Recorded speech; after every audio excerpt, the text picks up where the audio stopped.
আসসালামু আলাইকুম সম্মানিত দর্শকবৃন্দ, দেখতে পাচ্ছেন ওয়ার্ল্ড ট্রেড সেন্টারে উইটেক্স ইভেন্টে দুবাই পুলিশের এই গাড়িটি প্রদর্শন করা হচ্ছে। দুবাইতে এই গাড়িটি দিয়ে ক্রাইম প্রতিরোধ করা হয়। এটা বুলেট প্রুফ, অ্যাটম বোমাও যদি আপনি মারেন এটাতে, আমার মনে হয় না যে এটা কিছু হবে। পারমাণবিক বোমা মারলেও কিছু হবে না মনে হচ্ছে।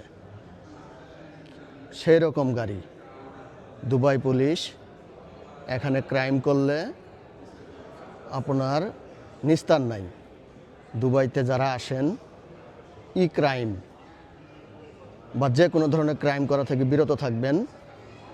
এদের গাড়ি যে কোনো সময় আপনাকে পাকড়াও করবে, পাকড়াও করে আপনাকে যে শাস্তি হয় আপনার সেটা তারা দিবে। দেখেন অসাধারণ গাড়ি, এটা হলো মার্সিডিজ বেঞ্জ। এটা হচ্ছে মার্সিডিজ বেঞ্জ গাড়ি, দেখতে পাচ্ছেন দুবাই পুলিশের গাড়ি, ব্যাটারি চালিত ইলেকট্রিক কার, অসাধারণ কার। সবাই ভালো থাকবেন।